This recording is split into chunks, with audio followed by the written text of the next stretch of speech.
Vamos a hablar de la enseñanza en la sinagoga en Cafarnaúm. No se los presento en una presentación PowerPoint porque se nos hace una presentación como de 20 o 30 pantallazos, sino que lo voy a dejar acá en esta visualización, que es en un PDF, que yo después se las puedo subir, ¿sí? Y vamos a empezarlo a ver. La idea con la clase de hoy es que vamos a tener dos momentos, y esos dos momentos están obviamente contenidos en las dos secciones en las cuales vamos a dividir el texto que vamos a analizar nosotros hoy. Vamos a analizar la perícopa de Marcos en el capítulo 1, versículos 21 al 28, y paralelos. Eso es lo que significa ese par que aparece ahí, esa palabra que es P-A-R, punto, y paralelos. Los paralelos, pues obviamente son los paralelos en el Evangelio de Mateo, capítulo 4, versículo 13, y en el capítulo sobre todo 7, versículos 28 al 29, y el más cercano, Marcos, en cuanto a la mayor parte de su contenido, va a estar en el Evangelio de Lucas, capítulo 4, versículo 31 a 32 y siguientes, ¿sí? Bueno, vamos nosotros a hacer este acercamiento no solamente en dos momentos, sino que cada momento va a estar dividido en tres pasos, ¿listo? Porque la idea es que vamos a aprender a hacer un análisis sinóptico. Vamos a seguir la metodología sinóptica de estudio de los evangelios. Por eso incluso quise agregar, pero solamente para que lo vieran, el paralelo también o la columna del texto de San Juan. ¿Listo?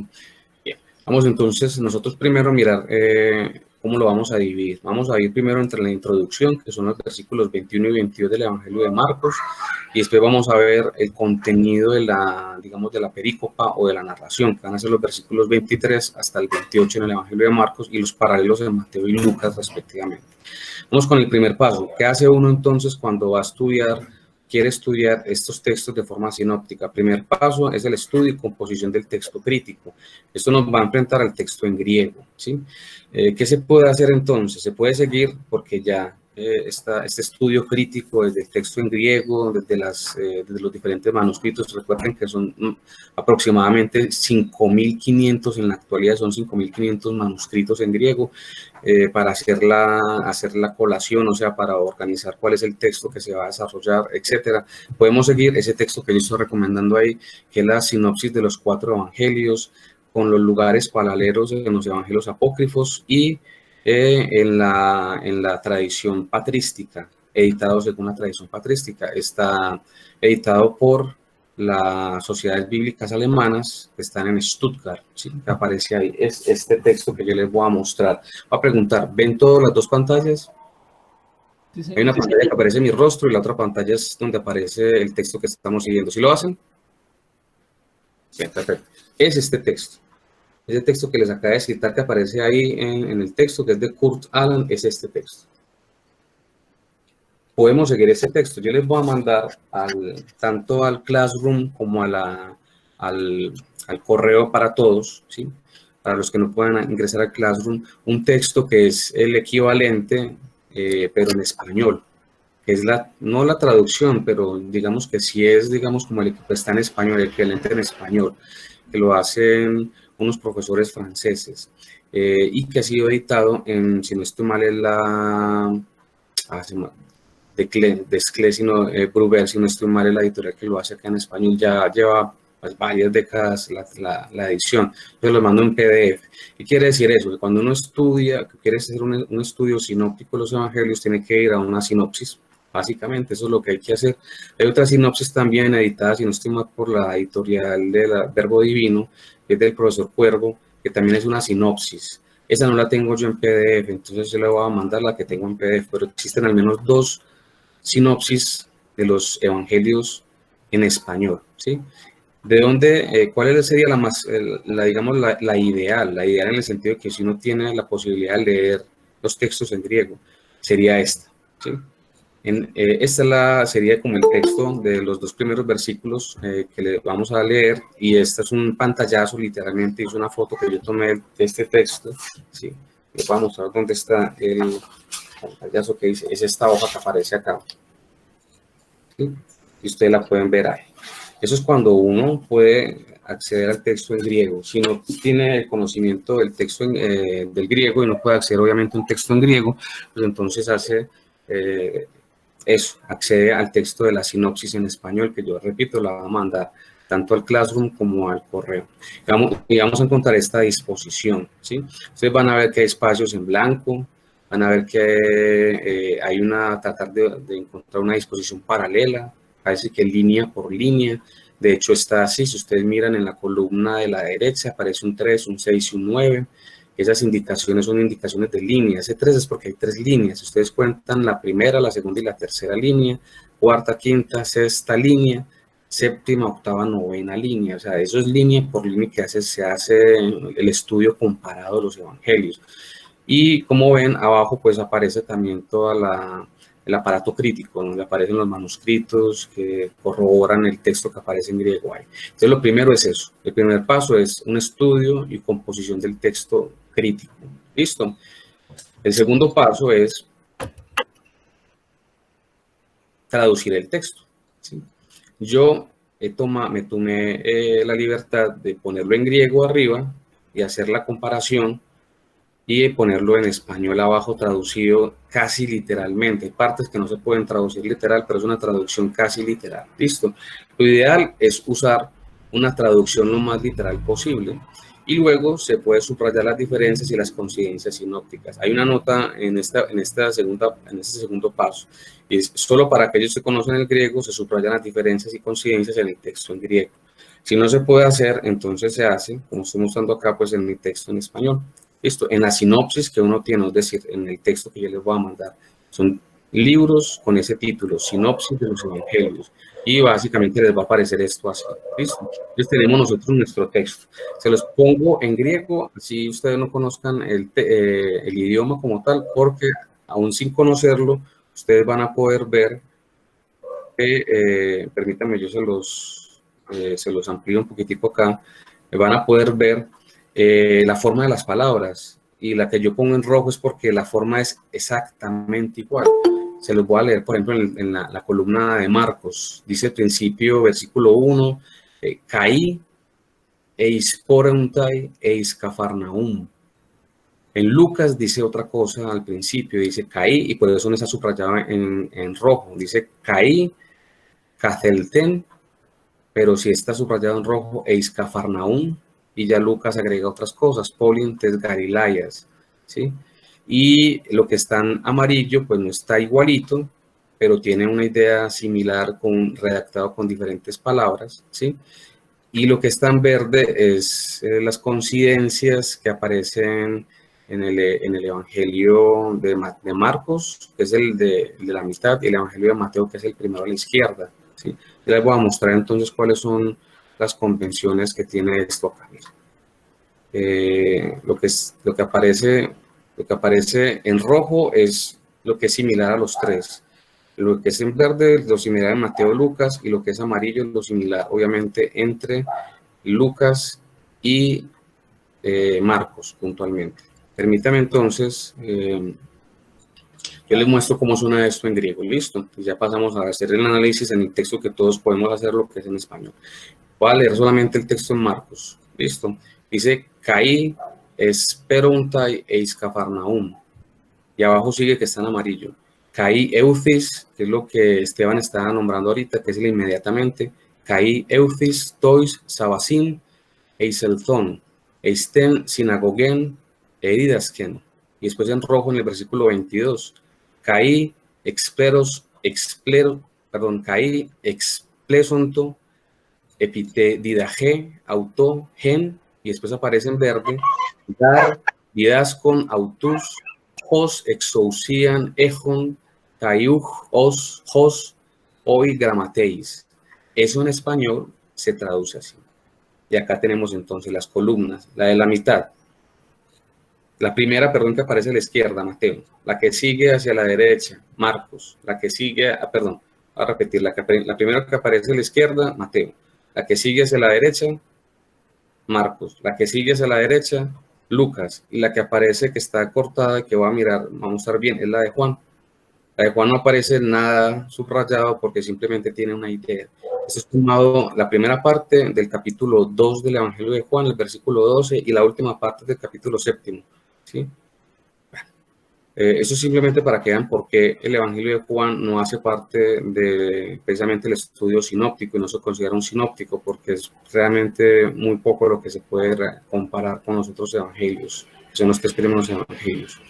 Vamos a leer un poquito lo que dice Juan. Dice, después de esto lo tiene al final de la perícopa de lo que se llama el milagro, pues, de las bodas de Caná, ¿no?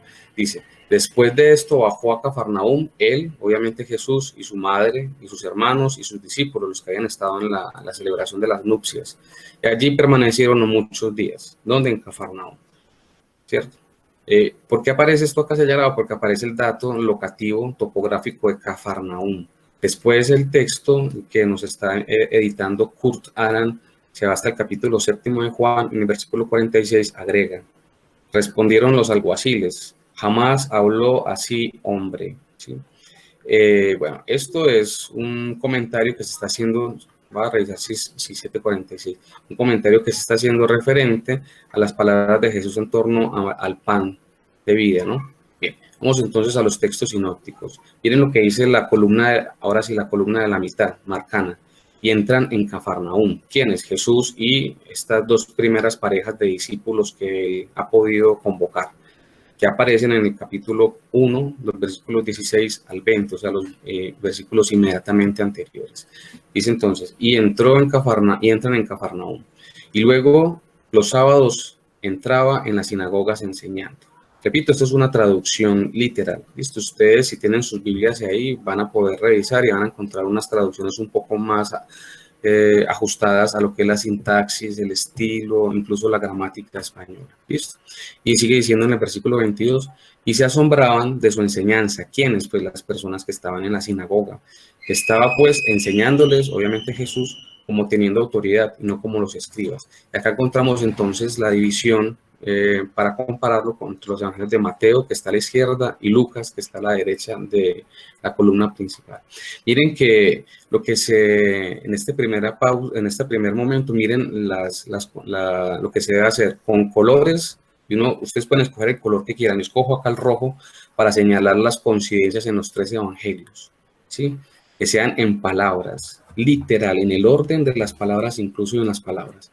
Mire que la primera coincidencia en el primer versículo respectivo de cada evangelio, el versículo 13 del evangelio de Mateo, el versículo 21 del evangelio de Marcos y el versículo 31 del evangelio de Lucas, vamos a encontrar es precisamente el dato topográfico, es en Cafarnaúm, ¿listo? Pero aquí la diferencia más ostensible se encuentra en el evangelio de Mateo.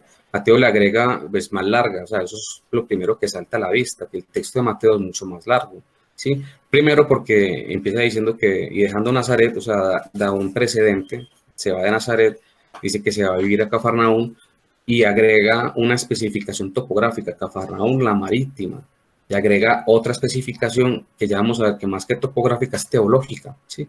En los montes de Zabulón y Efraín, ¿listo? De hecho, miren que en la columna del Evangelio de Mateo, el versículo 13 salta y después vamos a encontrar el versículo 18. ¿Qué pasó ahí? Pues los versículos 14, 15 y siguientes van a ser tomados por el Evangelio de Mateo para hacer una cita de reflexión. Eso lo vamos a analizar más adelante. Y esa cita de reflexión es ampliando precisamente esta última referencia topográfica a los montes de Zabulón y Efraín. En el Evangelio de Lucas simplemente es muy escueto, tan escueto como el Evangelio de Mateo. Miren que son dos líneas lo que se nos lleva en la traducción, y él simplemente agrega que es ciudad de Galilea. Es una especificación, casi como una corrección, o más bien es una precisión, es una precisión topográfica. Cafarnaúm, que es una aldea, una villa de Galilea. Y después sigue el texto en el Evangelio de Marcos. Está en verde, en amarillo, perdón, ya, porque la coincidencia solamente entre Marcos y Lucas. Marcos dice, y estaba luego los sábados, los sábados entraba en la sinagoga enseñando. Esto lo tiene también el Evangelio de Lucas, pero sintetizado. Estaba enseñándole los sábados. Incluso uno podría decir que parece una corrección gramatical de estilo.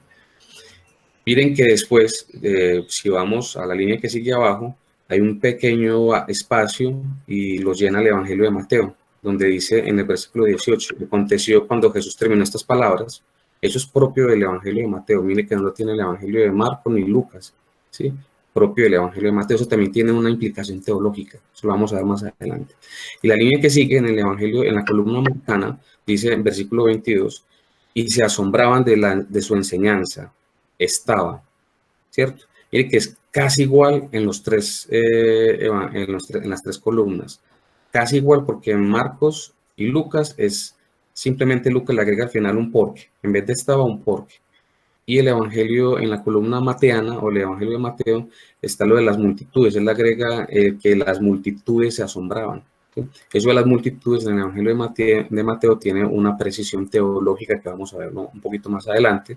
Y el porqué de Lucas es simplemente de estilo. Quita el estaba, lo pone abajo y le pone el porqué, que es el conector lógico, ¿sí?, explicativo, lo pone adelante.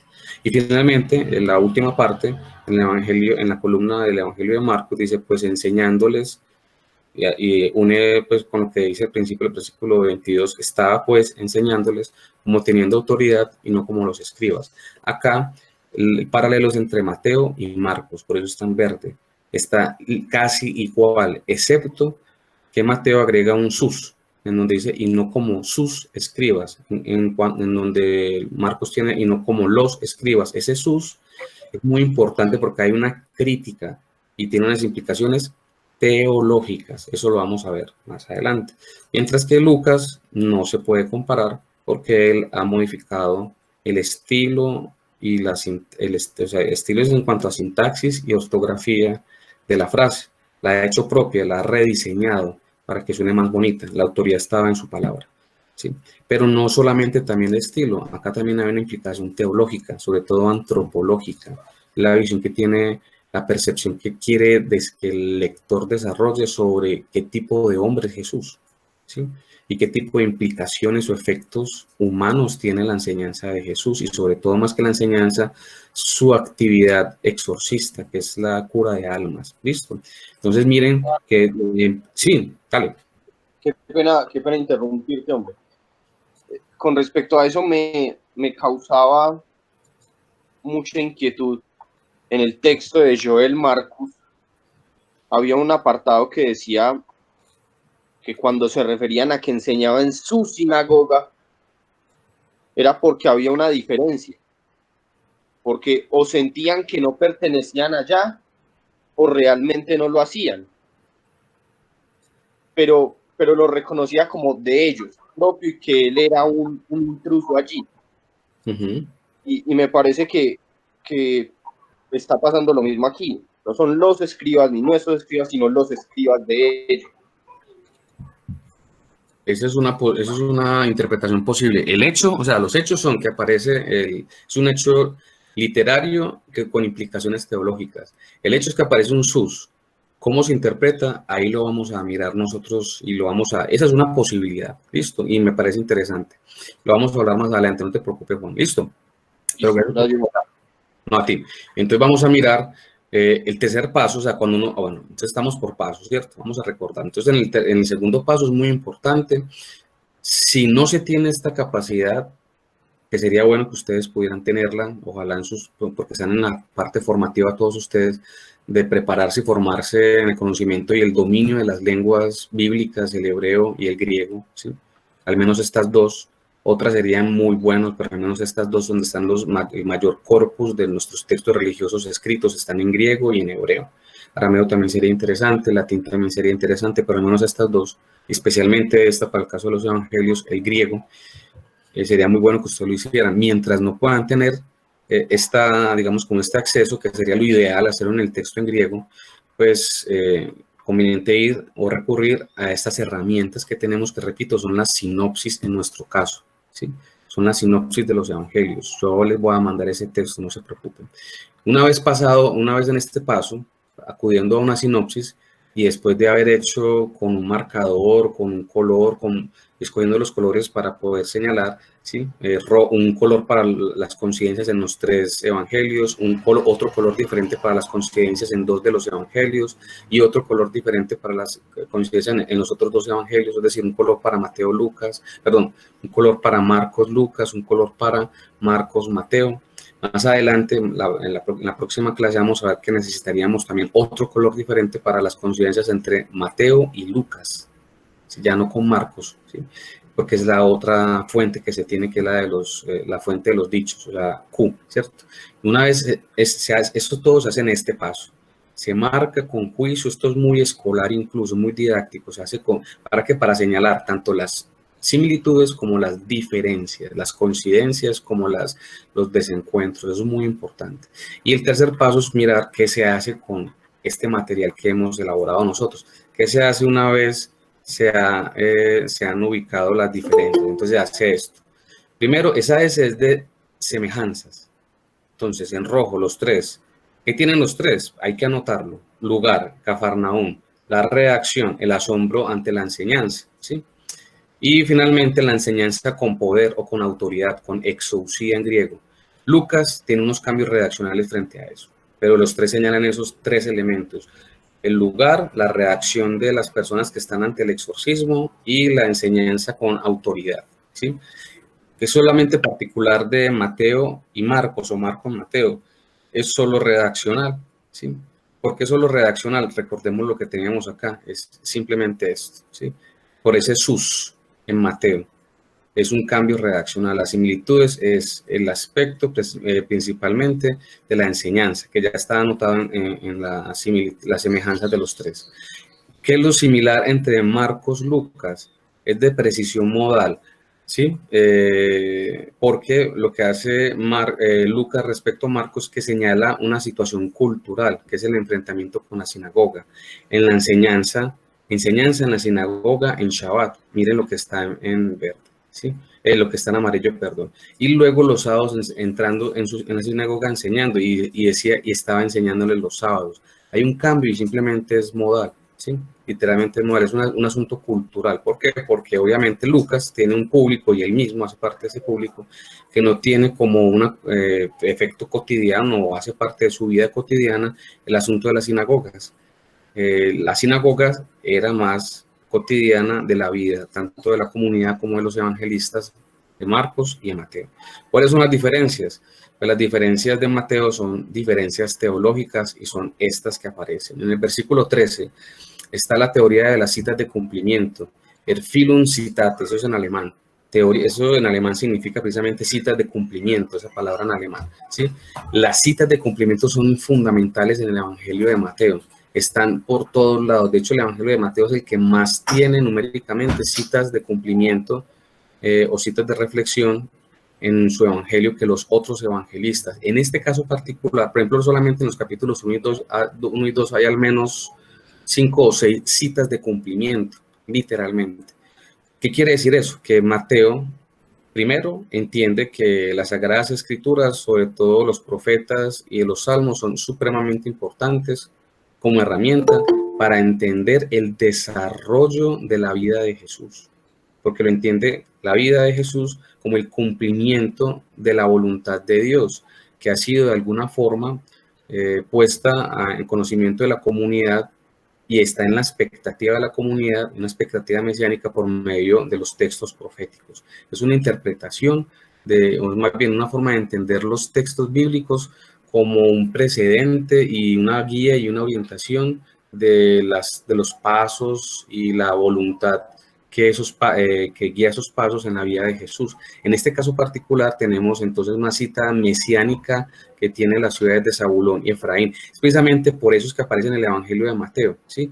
Acá habría que mirar los versículos 14 y 15 que hacen referencia, 14 y 15 de Mateo, que hacen referencia al texto de Isaías en el capítulo 8, versículo 23, hasta el capítulo 9, versículo 1.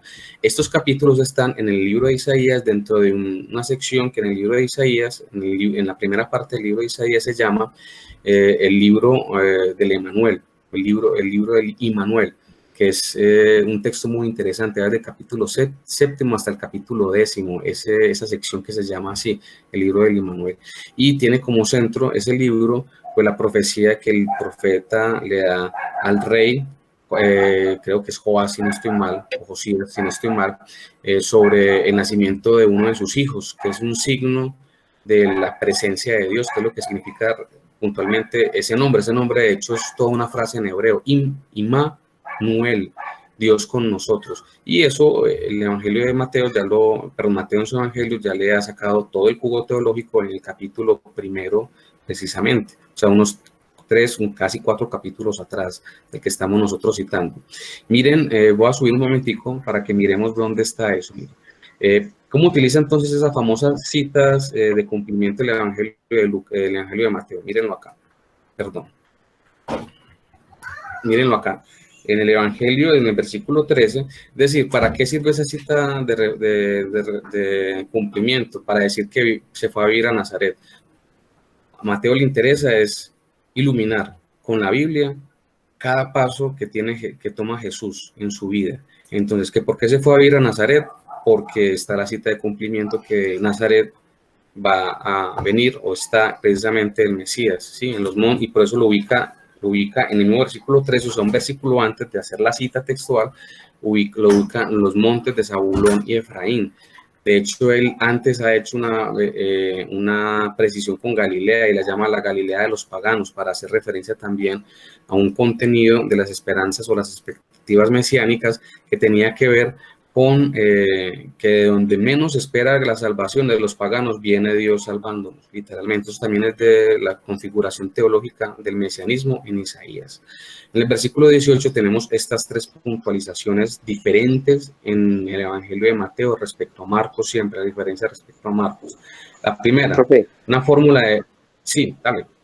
qué pena, profe, es que tuve un problema ahorita y se me salió de la reunión. ¿Cuál es que es el tercer paso, profe?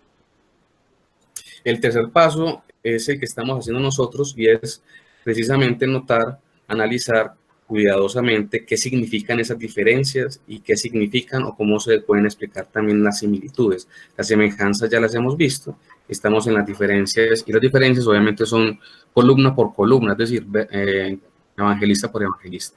Estamos entonces en el 18 y tenemos la fórmula de finalización de los discursos. Eso es típico del Evangelio de Mateo. Aparecen 5 veces más, ahí están. Confer, está en el capítulo 11, versículo 1, vuelve a aparecer en el capítulo 13, versículo 53, vuelve a aparecer en el capítulo 19, versículo 1, vuelve a aparecer en el capítulo 26, versículo 1. Como habíamos visto ya previamente, aparece al final de los grandes discursos, de los grandes 5 discursos que tiene Jesús en el Evangelio de Mateo, ¿sí? Literalmente. Y este que tenemos nosotros acá, que aparece en el capítulo 7, al final, ya casi al final, del sermón en la montaña, ¿sí? Que es en el 7:18, mírenlo ahí. 7:28, perdón, yo me equivoqué, es 28 y 29, le puse 18, es 28, disculpa, me aparece acá este versículo, no es 18 sino 28, me disculpo acá con ustedes muchachos, versículo 28, y eso aparece. Entonces, a estos 4 lugares que cité, habría que agregar también 7:28. ¿Y cuál es la fórmula? Kai egene tojote etelesen joiesus tus logus tutus, es decir, y una vez que había terminado Jesús estas palabras, puntos suspensivos. Esa es una fórmula que utiliza Mateo de forma estereotipada, o sea, de forma cliché, es casi una muletilla, para señalar la finalización de los discursos. Esa es la otra diferencia, es un asunto teológico y estilístico. La segunda diferencia en el versículo 28, las multitudes, hoi hox loi. Las multitudes son presentadas en el Evangelio de Mateo como un personaje teológico y dramático, hacen parte de la narración, más que cumplir una función de referencia histórica, cumplen una función teológica y literaria. Nos ayudan al lector, a nosotros como lectores, nos ayudan a identificarnos para poder tener las reacciones que para Mateo son las adecuadas ante la persona de Jesús. Las multitudes vuelvan a aparecer, son muchas veces las que aparecen y siempre en contextos relacionales. Miren que aparecen al principio del sermón en la montaña, o sea, al principio de este sermón en el que estamos finalizando. Capítulo 5, versículo 1. Bueno, otro dato. En el texto de Mateo, este texto marcano que es la enseñanza de Jesús en la sinagoga en Cafarnaúm, pues en el Evangelio de Mateo aparece casi que marcado dentro del sermón de la montaña, literalmente. Eso hay que hablarlo un poquito más adelante, qué significa teológicamente para Mateo. ¿Listo? Con eso estamos diciendo que las multitudes aparecen al inicio del Sermón en la Montaña, capítulo 5, versículo 1, y volvieron a aparecer acá al final del Sermón de la Montaña, capítulo 7, versículo 28. Luego aparece en el capítulo 8, versículo 18, vuelve y aparece para allá en el capítulo 9, versículo 36. Este capítulo, la frase donde aparece en el 9:36 es muy conocida por todos, cuando dice que Jesús, mirando a las multitudes como ovejas que no tienen pastor, se enternece y llorando. Y esas multitudes, pues precisamente en griego son los hoi hoxloi, ¿sí? Es decir, todas las veces que aparecen las multitudes, ese término hoxlo es redaccional, es decir, propio de la teología del Evangelio de Mateo. Finalmente, la tercera diferencia, sus escribas. Miren que subrayo el sus. Hoi grammateis auton, sus escribas. ¿Qué significa ese sus? Ernst von Dobschütz fue un teólogo, un exégeta muy conocido alemán de principios del siglo pasado. Hizo muy famoso una teoría, no es propia de él, inicialmente la presentan otros autores en el siglo XIX, pero la hace popular y muy conocida en la versión que este autor presenta. Es la teoría del escriba fariseo que es catequista y que fue antiguo discípulo del rabí Yohanan ben Zakkai, y que es ese precisamente el evangelista Mateo. Mateo es un fariseo que se convierte al cristianismo y que es un catequista, y que el propósito del evangelio es desarrollar una catequesis. Por eso con ese sus escribas es lo que hace es una crítica intrafarisaica, dividiendo el fariseísmo como en dos grupos. El grupo de los buenos fariseos y el grupo de los otros fariseos. Y los buenos fariseos son aquellos que han sabido sacar del tesoro, del arcano, de las tradiciones rabínicas, las buenas conclusiones. Eso aparece en el capítulo 13, que es el capítulo de las parábolas en el Evangelio de Mateo, el capítulo 13 de Mateo, cuando hace una especie de elogio al final de ese capítulo sobre el buen escriba que es capaz de sacar del arcano del tesoro cosas nuevas. Y se agrega, según este autor y con muchos otros comentaristas y estudiosos, ¿sí? Aquí en este texto, cuando habla de sus escribas, son ellos los de ¿qué? Los de la institución que se ha corrompido. ¿Por qué? Porque entonces porque hay una diferencia, yo hago parte de los otros escribas que hemos entendido que es el reino de Dios y cómo de una forma inteligente, utilizando las escrituras, el Espíritu Santo nos ha permitido comprender cuál es el nuevo curso que Dios quiere darle al pueblo de Israel, que es por medio de la comunidad cristiana, por medio de la obra y las palabras, y sobre todo las palabras de Jesús, y hacemos este cambio. Aparecería entonces toda esa explicación, o sea, todo ese contenido con esta sola palabrita, sus, sí, que es un genitivo en español. El texto que es, digamos, que hizo famosa esta teoría es este texto que está en alemán, no conozco una traducción en español, Matthäus als Rabbi und Catechent, eso significa en español Mateo como rabí y catequista. Apareció en 1928 en la revista para las ciencias neotestamentarias, aparece la sigla en alemán ZNW, el volumen 27, ahí están las páginas subrayadas. Las diferencias entonces en Lucas son diferencias de estilo y una puntualización antropológica que había citado ahorita. En el versículo 23, literalmente él puntúa, la autoridad estaba en su palabra, en exousia, en hologos autú. Eso es lo que significa, eso está en griego. La autoridad estaba en su palabra, es decir, hay una precisión. La potestad legal, que es lo que es la exousia, es diferente la autoridad y el poder, ¿cierto? O sea, tener permiso para y tener la capacidad de hacer. Tener permiso para hacer las cosas es lo que se denomina en griego exousia, que se traduce en español como autoridad, ¿sí? Pero tener la capacidad, tener la fuerza, tener la habilidad para hacer las cosas, eso es poder, ¿sí? Entonces acá está hablando de la autoridad legal, literalmente. Y la autoridad legal que tiene Jesús para expulsar demonios está en su palabra. Entonces mire que hay una diferenciación. La potestad legal no era una emanación mágica que venía de la persona de Jesús, sino de su doctrina. Miren la diferenciación que hace la Vulgata. Impotestate erat sermon ipsius, que es básicamente, y en su sermón, en su discurso estaba la potestad. Eso es lo que traduce esa expresión en latín. Impotestate erat sermon ipsius, literalmente. Entonces, ¿qué quiere decir esto?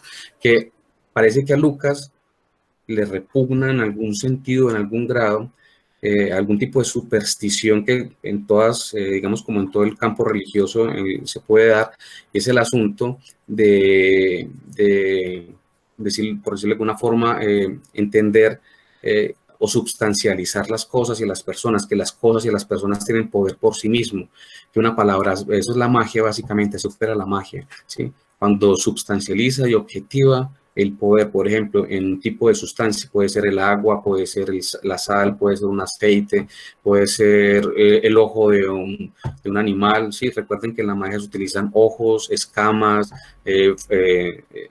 extremidades de los cuerpos de animales, ¿sí? Pero también se utiliza palabras mágicas, rebuscadas, sin salabín, incluso palabras inventadas en latín o palabras que se traen incluso del ordo, del ritual latino de la iglesia para utilizarlas en conjuros y ese tipo de cosas. Y personas también, que en la mano hay poder, que si no lo toca entonces no funciona, una especie como de energía, hay una especie de sustancia que es mágica, que es salvadora, que es sanadora, en este caso que es exorcista. Pues en todos los tiempos, en la concepción mágica, supersticiosa, tiende a objetivar el poder sanador y el poder trascendente de las divinidades en cosas y personas, en sustancias. Lucas parece que le repugna en algún grado, repito, todo esto y él diferencia, ¿sí? Y por eso dice que la autoría estaba en su palabra, logos en griego, el término que lo traduce la Vulgata es sermo, o sea, su discurso, o sea que el poder que tenía él era un poder que es humano, es decir, tiene todo un proceso humano de utilizar la razón y por medio de la razón la transformación de las actividades de la persona, ¿sí? Que era su palabra la que estaba embestida, o sea, su discurso, su forma de entender el reino de Dios y comunicar el reino de Dios, lo que estaba embestido con ese poder, precisamente para expulsar incluso hasta demonios, ¿sí? Es su doctrina, una sola palabra, es su doctrina la que tiene esa autoridad legal o esa potestad legal, no es alguna parte de su cuerpo o el conjunto de su cuerpo o cualquier otra sustancia. Eso es muy importante. Les parece que hay una diferenciación de estilo y una puntualización antropológica. Preguntas sobre esto, muchachos. Yo les voy a grabar un video porque ya son las 8:58, ya haciendo hora, y se nos iría casi también una hora si pasamos a la parte de la sanación del endemoniado, que estaríamos entonces en los versículos 23 del Evangelio de Marcos. En el Evangelio de Mateo no hay un paralelo, sino que el paralelo es en el Evangelio de Lucas, capítulo 4, versículo 33 a 37. Lo repito, se nos iría muy larga ya la sesión. Yo voy a grabar la sesión, voy a grabar esta parte de la explicación y yo se las mando a ustedes también para que la puedan desarrollar, y es lo que les voy a mandar por el Classroom y les voy a mandar por el correo para que lo puedan activar. ¿Listo? Entonces, aquí termina la explicación. Repito, esta otra parte la voy a grabar yo y se la voy a mandar después a ustedes para que durante el transcurso de esta semana y en Semana Santa ustedes puedan mirar el video y mirar el contenido pues, del desarrollo temático de esta segunda parte de la clase. Y aquí entonces vamos a empezar con las preguntas que ustedes tengan sobre